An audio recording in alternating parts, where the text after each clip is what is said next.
Welcome to the Friends Entrance Exam Experts Online MDCAT Preparation. Assalamu alaikum dear students.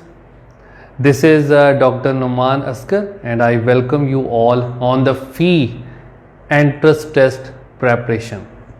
So आज हम biology का सबसे पहला जो यूनिट है उसको डिस्कस करने जा रहे हैं. तो the unit name is cell biology.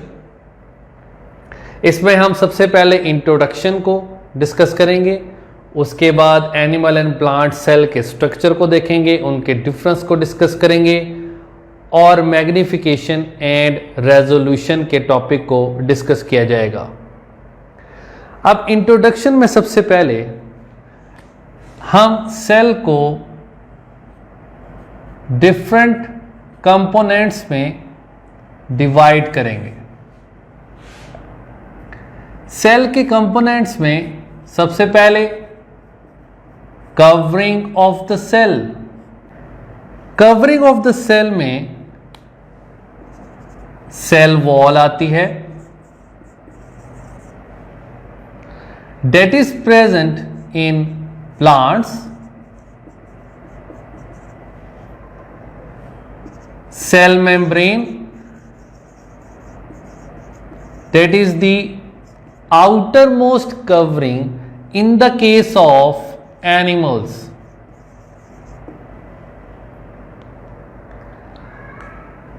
Next component जो सेल में आएगा that is साइटोप्लाज्म.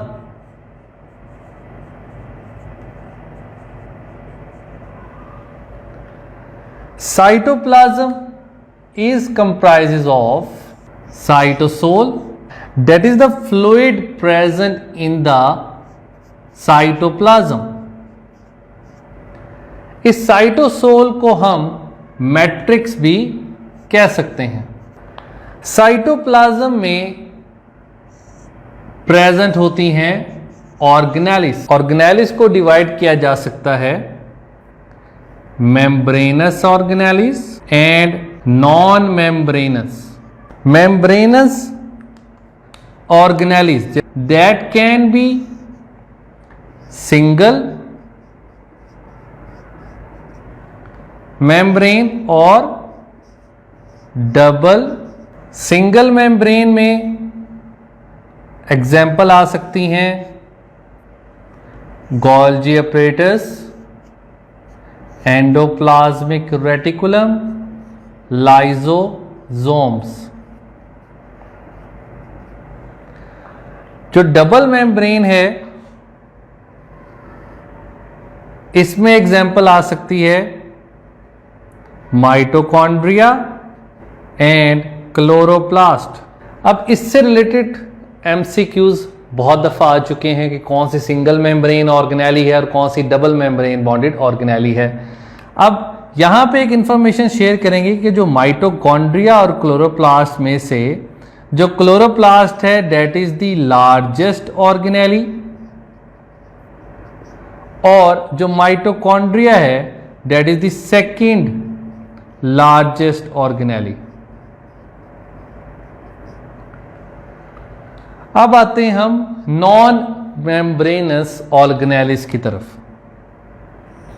तो नॉन मेम्ब्रेनस ऑर्गेनेलिस में ये बहुत इंपॉर्टेंट है राइबोसोम्स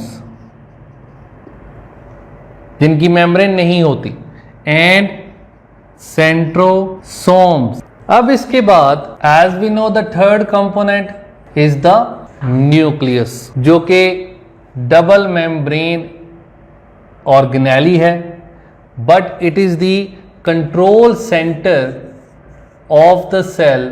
सो डियर स्टूडेंट्स, अब एक कॉन्सेप्ट लेते हैं हम दो बहुत इंपॉर्टेंट टर्मिनोलॉजीज को अंडरस्टैंड करने के लिए.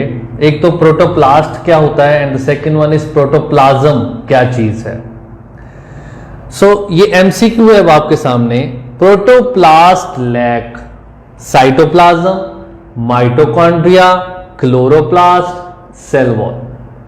और इस तरह एक सेकंड एमसीक्यू है कि nucleoplasm is a part of protoplasm, protoplast, cytoplasm, both A and B और ऑल ऑफ these। इसको अंडरस्टैंड करने के लिए हमें एक कॉन्सेप्ट बिल्ड करना पड़ेगा। अब उस कॉन्सेप्ट को बिल्ड इस तरीके से करेंगे। सेल, ये हम कोई भी सेल जिसमें हम सबसे पहले कंसिडर करते हैं कि ये एक प्लांट सेल है। अब प्लांट सेल से जब आप सेल वॉल को रिमूव कर देंगे तो जो रिमेनिंग पार्ट रह जाएगा that is known as protoplast.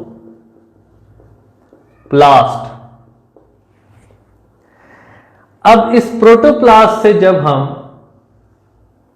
Remove करेंगे सेल मेम्ब्रेन को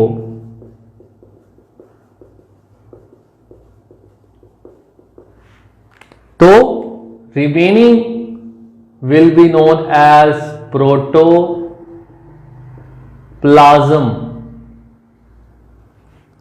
इस प्रोटोप्लाज्म से जब हम रिमूव कर देंगे साइटोप्लाज्म को, cytoplasm that is a fluid part, remaining will be the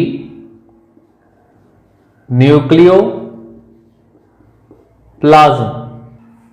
तो यहां से हम इन एमसीक्यूज के आंसर्स को फाइंड आउट कर सकते हैं। अब प्रोटोप्लास्ट लैक यानी कि जो प्रोटोप्लास्ट है उसमें क्या चीज मौजूद नहीं होती, तो यहां से हम ये अंडरस्टैंड कर चुके हैं कि अगर इस सेल से हम सेल वॉल को रिमूव करें तो दैट इज द प्रोटोप्लास्ट। तो प्रोटोप्लास्ट में क्या चीज नहीं होगी? सेल वॉल नहीं होगी।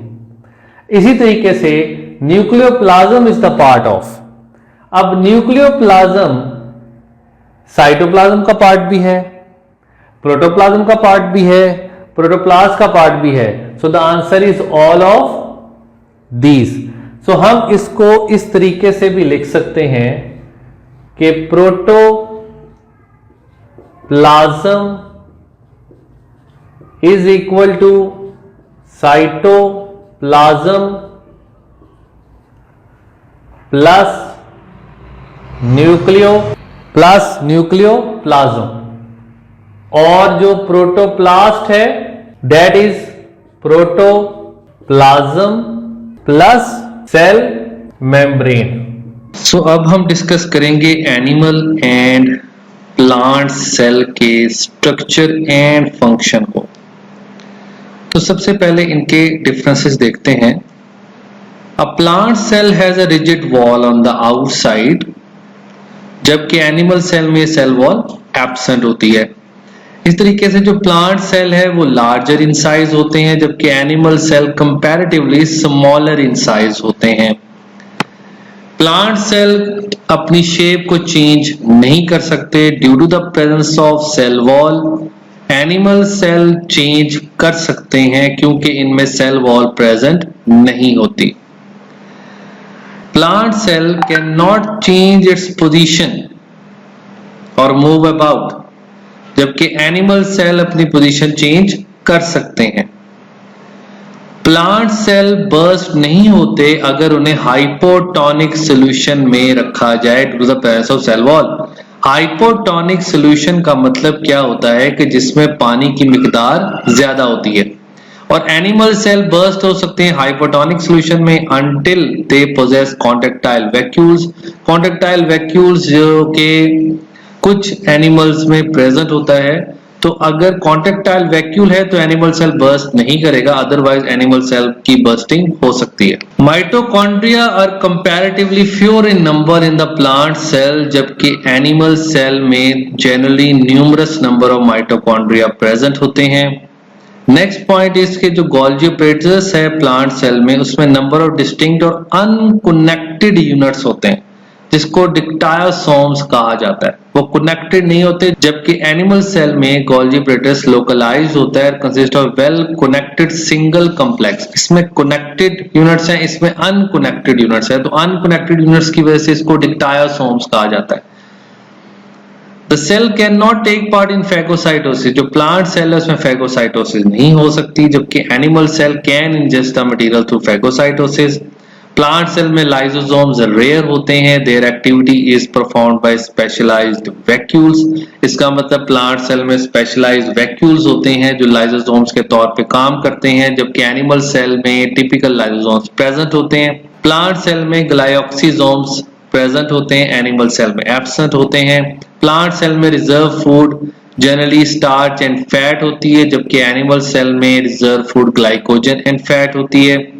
प्लांट सेल में साइटोकाइनेसिस सेल प्लेट की फॉर्मेशन, जिसको फ्रेगमोप्लास्ट भी कहा जाता है, उसके थ्रू होती है, जबकि एनिमल सेल में साइटोकाइनेसिस क्लीवेज के थ्रू होती है। इनका कंपैरिजन अब ये आप देख सकते हो कि प्लांट सेल में cell wall, large vacuole, chloroplast, flagella gametes में प्रेजेंट होता है। एनिमल सेल में एक सेल वॉल नहीं होती, स्मॉल और नो वैक्यूल्स होते हैं, नो क्लोरोप्लास्ट और फ्लैजेला प्रेजेंट होता है। और ये जो है ऑर्गेनेलिस, ये तमाम यानी कि प्लांट सेल्स और एनिमल सेल दोनों में प्रेजेंट होती है। Mitochondria, Golgi apparatus, RER and SCR, nucleus, cytoplasm and ribosome. So this diagram is very important for the MDCAT point of view कि आप इसको अच्छे तरीके से ऑब्जर्व करें। नेक्स्ट देखते हैं हम अबाउट रेजोल्यूशन एंड मैग्निफिकेशन। तो रेजोल्यूशन क्या होता है? The smallest distance between two particles which allows them to be distinguished from one another. So smallest distance है दो पार्टिकल्स के दरमियान में, जिससे उनको हम डिफरेंशिएट कर सकते हैं कि ये दोनों पार्टिकल्स जो हैं वो डिफरेंट पार्टिकल्स हैं। तो अगर हम ह्यूमन आई की एग्जांपल लें तो ह्यूमन आई अगर अनएडेड है, मतलब उसको कोई चीज प्रोवाइड नहीं की जा रही, तो उसका जो रिजॉल्विंग पावर है इट इज 0.1 मिलीमीटर। तो दो अगर लाइंस हैं 0.1 मिलीमीटर सेपरेट है तो वो दो लाइंस डिफरेंट नजर आ रही होंगी, लेकिन अगर वो क्लोजर होंगी एक दूसरे के तो उसको हम एक ही ऑब्जेक्ट कंसिडर करेंगे। सो रेजोल्यूशन इंक्रीज हो सकती है with the aid of lenses. अब इसमें एक कंपाउंड माइक्रोस्कोप की रेजोल्यूशन होती है 2.0 micrometre, which is about 500x to that of naked eye. इसका मतलब 500 टाइम्स ये ज्यादा होती है as compare to naked eye. और कंपाउंड माइक्रोस्कोप एक टिपिकल लेबोरेटरी माइक्रोस्कोप होता है जो आप यहाँ पे देख सकते हो। इसमें एक साइड पे ये आई पीस है जिसको हम ऑकुलर लेंस भी कहते हैं, और ये ऑब्जेक्टिव लेंस कहलाता है। तो ये ऑब्जेक्टिव लेंस जो कि ऑब्जेक्ट के पास होगा, और आई लेंस या ऑकुलर लेंस जो कि आईज के पास होगा, जिसे हम ऑब्जर्व कर सकते। तो अब हम जरा मैग्निफिकेशन को देखते हैं। The degree to which something is or can be magnified is called magnification, यानी कि जिसको हम एनलार्ज करके देख सकते हैं। तो टिपिकल जो ऑकुलर लेंसेज हैं वो 5x एंड 10x में प्रेजेंट होते हैं, और जो ऑब्जेक्टिव लेंसेज हैं वो 20x, 40x, 100x इससे ज्यादा में भी प्रेजेंट हो सकते हैं। तो मैग्निफिकेशन पावर एक माइक्रोस्कोप की कैसे डिटरमिन करेंगे? हम ऑकुलर लेंस को मल्टीप्लाई कर देंगे ऑब्जेक्टिव लेंस से। जैसे यहाँ पे एग्जांपल के तौर पे किया हुआ है कि ऑकुलर लेंस 10x और 40x ऑब्जेक्टिव लेंस है, तो ये 400x यानी कि इसकी जो मैग्नीफाइंग पावर है वो 400 है। इसका मतलब हम 400 टाइम्स उसे ज्यादा मैग्नीफाई करके देख सकते हैं as compare to the naked eye. तो जो सोर्स होती है इस तरह की माइक्रोस्कोप्स की वो विजिबल लाइट होती है। तो इसी तरह जो इलेक्ट्रॉन माइक्रोस्कोप है उसकी इल्यूमिनेशन की सोर्स है वो इलेक्ट्रॉन्स हैं, और रेजोल्यूशन होती है इनकी 2 to 4 angstrom. This makes 500 times greater than that of compound microscope and 2,50,000 times to that of the naked eye। तो ये बुक की लाइंस हैं जो बहुत इंपॉर्टेंट है MDCAT के MCQs के पॉइंट ऑफ व्यू से। इसका मतलब ये कि अगर 2.2 to 4 एंगस्ट्रॉम अपार्ट होंगे तो उसे हम सिर्फ इलेक्ट्रॉन माइक्रोस्कोप की मदद से ही डिफरेंशिएट कर सकते हैं। नेक्स्ट अब कुछ MCQ आपकी लर्निंग को चेक करने के लिए। Which of the following would be found in an animal cell undergoing mitosis but not in a plant cell undergoing mitosis? Options are chromosome, centriole, spindle, chromatid। So animal cell में वो मौजूद होते हैं जबकि plant cell में नहीं होते। तो ये आप अपनी प्रीवियस क्लासेस में भी इसको अंडरस्टैंड कर चुके हो, तो एंट्रेंस टेस्ट में इस तरह की कंफ्यूजिंग स्टेटमेंट्स आती हैं जिसमें आपने पहले स्टेटमेंट को गौर से पढ़ना है और उसके बाद आपने चारों ऑप्शंस को देखना है और फिर आंसर फाइंड आउट करके फिर उसको आपने एनसर्कल करना है। सो इसका आंसर है centriole. Centrioles that are not present in the plant cells, और ये हम आगे चल के इसको डिस्कस भी करेंगे जब हम माइटोसिस को डिस्कस करेंगे। What are the two features that plant cells have that animal cell do not? Animal cell में नहीं होते। Lysosomal cell wall and chloroplast, cell membrane and nucleolus। तो इसमें से वो कौन से दो फीचर्स हैं जो प्लांट सेल में प्रेजेंट होते हैं जबकि एनिमल सेल में नहीं होते? तो the answer is cell wall and chloroplast. ये दोनों फीचर्स प्लांट सेल में प्रेजेंट होते हैं जबकि एनिमल सेल में प्रेजेंट नहीं होते। तो next is if the objective lens is 50x and eye lens is 30x, तो मैग्निफिकेशन उस माइक्रोस्कोप की कितनी होगी? हमने ये फॉर्मूला भी डिस्कस किया है। 500x होगी, 1500x होगी, 1000x होगी या 2000x होगी।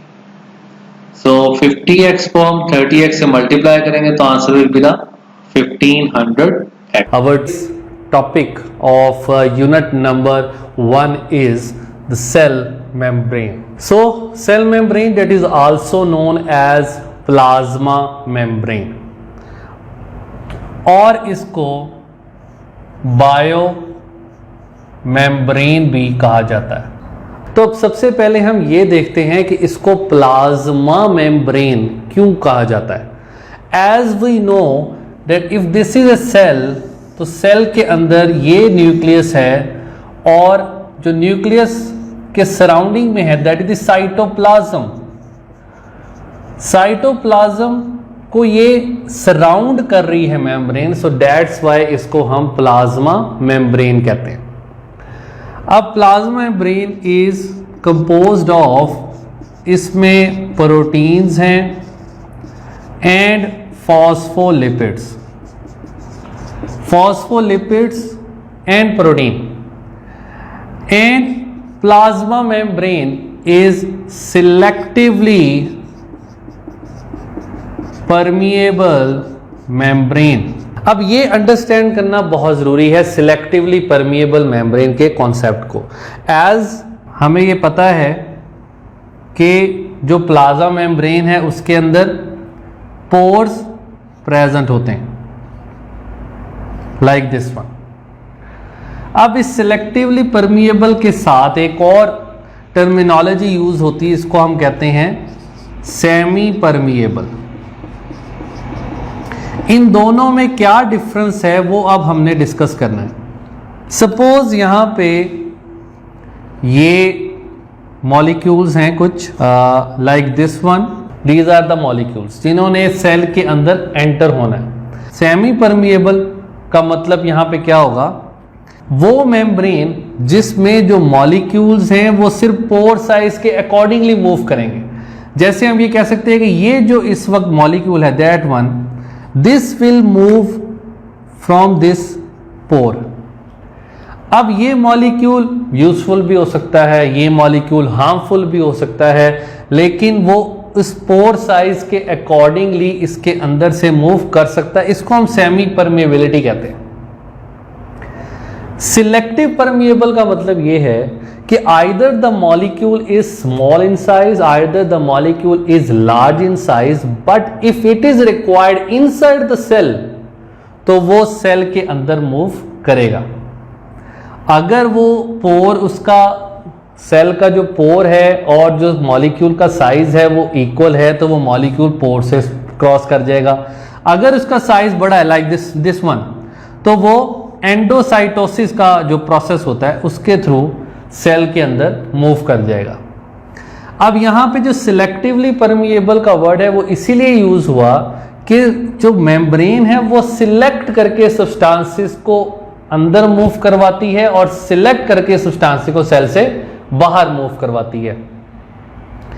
अब सेल मेम्ब्रेन के लिए हमने नॉर्मली ये देखा कि सिलेक्टिवली परमिएबल का वर्ड भी यूज होता है और सेमी परमिएबल का वर्ड भी यूज होता है। तो अंडरस्टैंड करना है आज कि सिलेक्टिवली परमिएबल सेल मेम्ब्रेन तब तक होगी जब तक वो लिविंग सिस्टम का पार्ट है।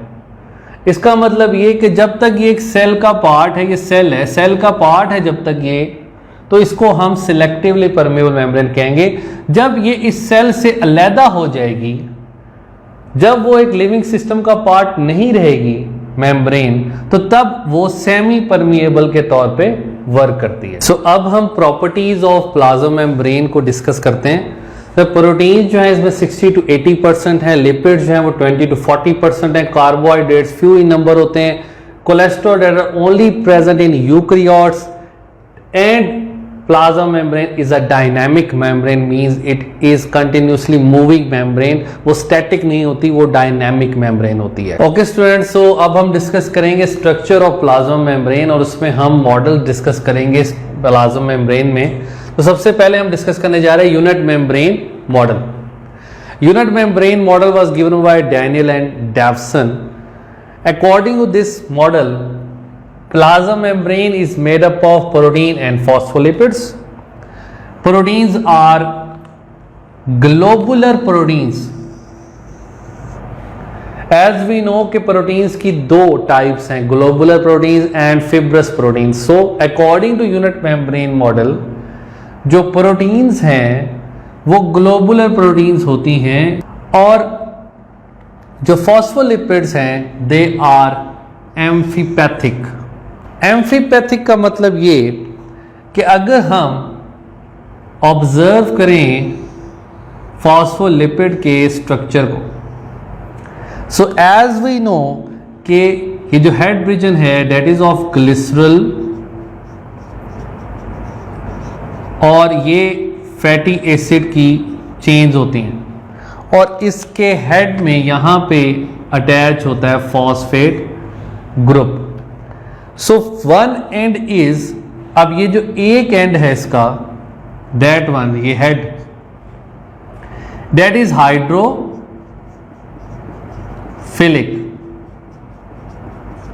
And that and is hydrophobic. So that's why it is amphipathic, कि एक एंड हाइड्रोफिलिक है और एक एंड जो है वो हाइड्रोफोबिक है। अब नेक्स्ट पॉइंट है कि जो फॉस्फोलिपिड्स हैं वो अरेंज हुए होते हैं in such a manner so that tails facing each other and the proteins are on either side of the phospholipid layer. So यहां पे हम इस डायग्राम से इसको ऑब्जर्व कर सकते हैं। हेयर वी कैन सी कि ये जो रीजन है दैट रीजन इज ऑफ, ये प्रोटीन्स को शो किया, that is also proteins, so that is the lipid bilayer. so अगर हम यूनिट मेम्ब्रेन मॉडल की डेफिनेशन को देखें तो डेफिनेशन क्या है कि lipid bilayer is sandwiched between two protein layers, इसलिए इसको सैंडविच मॉडल भी कहा जाता है। अब tails facing each other, you can observe कि जो फॉस्फोलिपिड है उसकी जो टेल्स हैं वो एक दूसरे को फेस कर रही हैं, और जो हेड पार्ट है वो एक दूसरे से अवे है। तो ये यूनिट मेम्ब्रेन मॉडल हमें बताता है। अब यूनिट मेम्ब्रेन मॉडल एक्सेप्टेबल है या नहीं, ये हम प्लाज्मा मेम्ब्रेन की प्रॉपर्टीज इस पे अप्लाई करके देखेंगे कि ये एक्सेप्टेबल है या नहीं। अब इसमें देखते हैं, सबसे पहले हम एग्जांपल लेते हैं फैट सॉल्युबल मॉलिक्यूल की। अब फैट सॉल्युबल मॉलिक्यूल जब इसमें से मूव करेगा, एज वी नो के प्रोटीन से इसको कोई फर्क नहीं पड़ेगा, वो क्रॉस कर जाएगा। यहाँ पे ग्लिसरॉल की लेयर है जो हाइड्रोफिलिक है, इससे भी कोई फर्क नहीं पड़ेगा, और ये फैटी एसिड्स हैं ऑलरेडी। तो फैट सॉल्युबल जो सब्सटेंस है वो इजीली क्रॉस करके आउटसाइड से इनसाइड मूव कर सकता है। अब जब हम एग्जाम्पल लेंगे वाटर सॉल्युबल की, तो जो वाटर सॉल्युबल मॉलिक्यूल्स हैं या सब्सटेंसेस हैं, प्रोटीन से इसको कोई फर्क नहीं पड़ेगा, वो क्रॉस कर जाएंगे, ग्लिसरॉल से कोई फर्क नहीं पड़ेगा, वो क्रॉस कर जाएंगे। But the fatty acid layer, that layer, ये जो लेयर है एज वी नो कि ये हाइड्रोफोबिक है, जिसमें से पानी क्रॉस नहीं कर सकता। So that's why water will not cross over here. So इससे क्या हमें समझ आया कि फैट सॉल्युबल तो क्रॉस कर सकते हैं लेकिन वाटर सॉल्युबल क्रॉस नहीं कर सकते। लेकिन हम ये बात जानते हैं कि जो सेल मेम्ब्रेन है वो सिलेक्टिवली परमिएबल मेम्ब्रेन है और वाटर और फैट सॉल्युबल सब्सटेंसेस उसमें से क्रॉस करते हैं। सो दैट्स व्हाई जो पहला जो पॉइंट है कि इसमें से मॉलिक्यूल क्रॉस करेंगे या सिलेक्टिवली परमिएबल मेम्ब्रेन है तो वो इस पे अप्लाई नहीं होता। सो that's why it is not acceptable. और जो एक और पॉइंट हमने डिस्कस किया था डायनेमिक मेम्ब्रेन वाला कि जो प्लाज्मा मेम्ब्रेन है वो डायनेमिक मेम्ब्रेन होती है। तो यहाँ पे डैनियल और डेवसन ने कहीं पे मेंशन नहीं किया कि प्रोटीन्स मूव करती हैं या फॉस्फोलिपिड्स मूव करते हैं। So that's why it is a static membrane according to unit membrane model. So that's why it is not acceptable. So अब बच्चों हम डिस्कस करने जा रहे हैं फ्लूइड मोज़ेक मॉडल। इससे पहले हमने यूनिट मेम्ब्रेन मॉडल को डिस्कस किया। So according to that model के जो प्रोटीन्स हैं वो कन्फाइंड रहती हैं अपर एंड लोअर पार्ट्स में of the lipid bilayer. But according to fluid mosaic model that is given by Singer and Nicholson, proteins are not confined to the upper and the lower parts. Either there are two kinds of proteins. This one is the extrinsic protein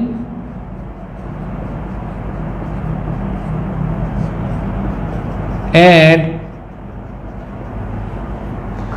this protein and this protein जिसको blue से show किया गया है, ये जो proteins हैं that one and that one, ये intrinsic proteins हैं, इंट्रिंसिक प्रोटीन्स।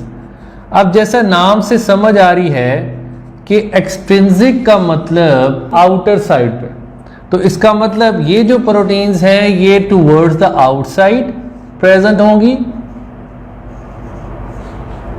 और ये जो प्रोटीन है ये टुवर्ड्स द इनसाइड प्रेजेंट होंगी। अब इनसाइड में either these proteins are partially और कंप्लीटली एम्बेडेड। अब ये कंप्लीटली एम्बेडेड इंट्रिंसिक प्रोटीन है और ये पार्शियली एम्बेडेड इंट्रिंसिक प्रोटीन है। अब कैसे फ्लूइड मोज़ेक मॉडल, इसको क्यों कहा गया fluid mosaic model? Because according to Singer and Nicolson जो लिपिड्स हैं, जो फॉस्फोलिपिड्स और जो प्रोटीन्स हैं ये कांस्टेंट नहीं रहती, ये मूव करते रहते हैं। वो इस तरीके से, जैसे मैं इसमें एग्जांपल देता हूं, सपोज मैं इसको लेबल कर देता हूं 1 2 3 4 5 and this one has A B C D and E। अब according to Singer and Nicolson जो फॉस्फोलिपिड्स हैं वो भी मूव करते हैं, जो प्रोटीन्स हैं वो भी मूव करती हैं। अब सपोज ये जो प्रोटीन है यानी कि बिटवीन द मेम्ब्रेन भी ये मूव कर सकते हैं, विद इन द मेम्ब्रेन भी मूव कर सकते हैं। सपोज ये एक लेयर है मेम्ब्रेन की, तो इसमें ये वाला जो फॉस्फोलिपिड है वो इधर मूव कर सकता है और ये वाला फॉस्फोलिपिड इधर मूव कर सकता है। तो मैं इसको ये लेबल दे सकता हूं कि 5 come over here and 1 come over here.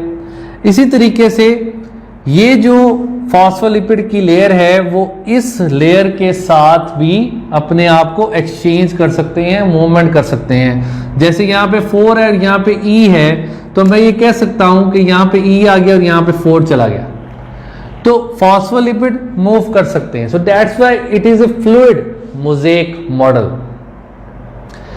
अब जो मूवमेंट से रिलेटेड, जो मॉलिक्यूल्स की मूवमेंट से रिलेटेड जो पॉइंट था according to unit membrane model, fat soluble जो इजीली मूव कर जाएंगे, लेकिन वाटर सॉल्युबल किस तरीके से मूव करेंगे, तो इसको यहां पे बताया गया। Suppose this one is the fat soluble molecule. अब ये फैट सॉल्युबल मॉलिक्यूल है, प्रोटीन से क्रॉस कर जाएगा, फॉस्फोलिपिड से क्रॉस कर जाएगा and can come over here easily. But in the case of water soluble substance, suppose ये एक water soluble substance है, अब इसको क्रॉस होने के लिए क्या रिक्वायर्ड है? It can cross via this protein over here. तो इसलिए जो कंप्लीटली एम्बेडेड प्रोटीन्स होती हैं, उनको हम चैनल प्रोटीन्स भी कहते हैं।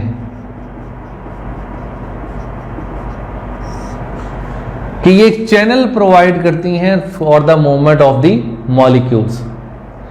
सो फ्लूइड मोज़ेक मॉडल में जो सिंगर एंड निकल्सन ने इसको एक बहुत अच्छी वर्डिंग में बयान किया कि proteins are icebergs, proteins are icebergs in the sea of lipids. So that is according to fluid mosaic model। और fluid mosaic model जो है वो ये बताता है कि जो प्रोटीन्स हैं वो या तो completely embedded होती हैं या partially embedded होती हैं लिपिड बाई लेयर में, बट confined नहीं होती अपर एंड लोअर लेयर में। और ये दो तरह की प्रोटीन है, intrinsic protein and extrinsic protein. So dear students, अब हम डिस्कस करेंगे transport across the plasma membrane. So इसमें दो तरह की ट्रांसपोर्ट होती है, passive transport and the active transport.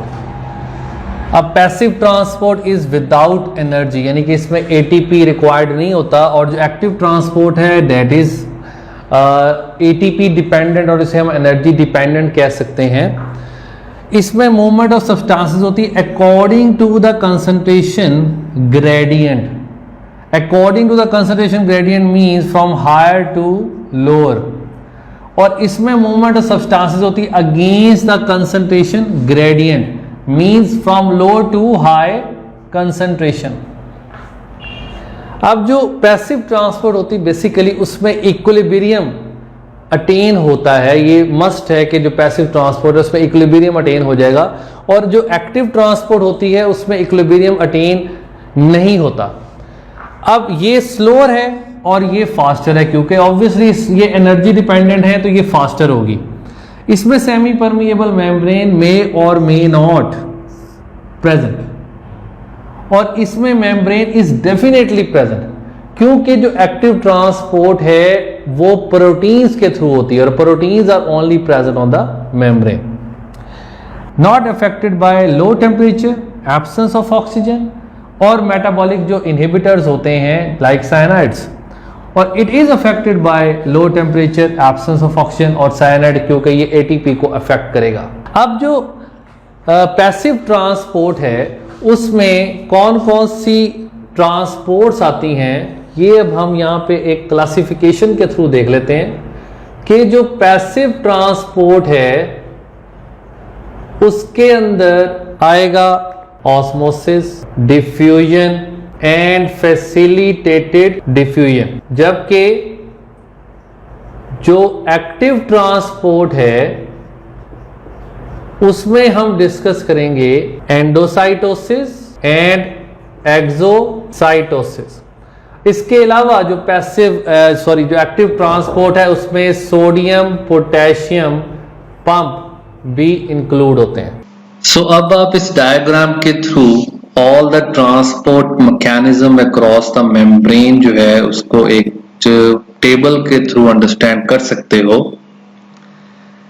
जैसे सबसे पहले डिफ्यूजन, तो डिफ्यूजन पैसिव होती है, जो मॉलिक्यूल्स मूव कर सकते हैं डिफ्यूजन के थ्रू वो स्मॉल हाइड्रोफोबिक होते हैं, direction down the gradient, energy इसमें रिक्वायर्ड नहीं होती और प्रोटीन भी रिक्वायर्ड नहीं होती। Osmosis again is a passive transport, हम इसको डिस्कस कर चुके हैं। वाटर मॉलिक्यूल जो मूव करते हैं इसके थ्रू और towards high concentration of solutes ये मूव करेंगे, from low concentration of solute to high concentration of solute, energy इसमें रिक्वायर्ड नहीं है, प्रोटीन भी इसमें रिक्वायर्ड नहीं होती। Facilitated diffusion that is again the passive transport, और कोई भी स्पेसिफिक ट्रांसपोर्टर यानी कि ऐसे मॉलिक्यूल जिनका साइज बड़ा होता है और वो सिर्फ एक प्रोटीन से ही क्रॉस कर सकते हैं, जैसे चैनल प्रोटीन है या कैरियर प्रोटीन्स हैं, और इसमें डायरेक्शन इसके अगेन डाउन द ग्रेडियंट, क्योंकि ये पैसिव है, एनर्जी इसमें रिक्वायर्ड नहीं है, लेकिन इसमें प्रोटीन रिक्वायर्ड होती हैं। Active transport, obviously active transport जो है वो एक्टिव मूवमेंट है और ये अगेन जो है प्रोटीन्स के थ्रू होती है और इसमें भी ऐसे सब्सटेंसेस जिनकी नीड होगी सेल के अंदर, तो वो सब्सटेंसेस में मूव करेंगे और ये स्पेसिफिक है इन और out depend on the transporter, यानी कि कौन से किसके थ्रू ये अंदर और बाहर सेल के मूव कर रही है और एनर्जी इसमें रिक्वायर्ड है और प्रोटीन इसमें रिक्वायर्ड होती है। अब एक्टिव ट्रांसपोर्ट की जो दो टाइप्स हैं, एंडोसाइटोसिस एंड एक्सोसाइटोसिस, उसको देखते हैं हम। एंडोसाइटोसिस यानी कि ऐसे मॉलिक्यूल जो सेल के अंदर रिक्वायर्ड हैं लेकिन उनका साइज बड़ा होता है कि वो ना प्रोटीन से क्रॉस कर सकते हैं और ना ही वो पोर्स के थ्रू क्रॉस कर सकते हैं। सो एंडोसाइटोसिस के प्रोसेस से वो सेल के अंदर मूव करेंगे, जिसमें आप ऑब्जर्व कर सकते हो कि यहां से ये जो वैक्यूल है ये अटैच होगा मेम्ब्रेन के साथ और फ्यूजन होने के बाद ये बन जाएगा एंडोसोम और उसके बाद फिर एंजाइम्स इसके साथ अटैच होंगे और लाइसोसोम्स अटैच होंगे और फिर ये रप्चर होगा और उसके बाद इसमें से जो मॉलिक्यूल्स हैं वो रिलीज हो जाएंगे और that become the part of the cytoplasm. और दूसरी तरफ जो एक्सोसाइटोसिस है उसमें क्या है कि जिस सेल से अगर कोई भी सिक्रीशन ने बाहर मूव करना है सेल से, तो वो पहले एक सिक्रेटरी वेसिकल बनेगा और उसके बाद वो फ्यूज होगा with the membrane and after that it will be release outside. और जो मेम्ब्रेन उस सिक्रेटरी वेसिकल की होगी वो मेम्ब्रेन फिर इस सेल मेम्ब्रेन का पार्ट बन जाएगी। सो एंडोसाइटोसिस जो है उसके एंडोसाइटोसिस की दो टाइप्स हैं, फैगोसाइटोसिस सॉलिड पार्टिकल्स की एंगल्फमेंट और पाइनोसाइटोसिस लिक्विड मटेरियल की इनटेक को कहते हैं। तो न्यूरॉन्स जो हैं cell membrane, in neurons the cell membrane transmit nerve impulses from one part of the body to the other to keep coordination, और ये जो नर्व इम्पल्स की जो कंडक्शन है that is also take part via active transport. Now let's check your knowledge. Movement of sodium across axon membrane via sodium-potassium pump is an example of. Options are active transport, diffusion, passive transport, osmosis. So think over it कि sodium potassium pump हमने किसकी example में study किया था? So the answer is active transport. Next देखते हैं MCQ. In plasma membrane carbohydrates combine with lipids and proteins to form glycolipids and glycoproteins and are oriented towards inside, towards outside, towards inside and outside, randomly distributed. So think over it. आपकी book में जो diagram है plasma membrane में उसमें clearly glycolipids and glycoproteins orientation दिखाई गई है। So the answer is towards outside. Next is if the size of a particle is large which has polarity, the suitable method of transportation will be. Options are osmosis, facilitated diffusion, diffusion और passive transport।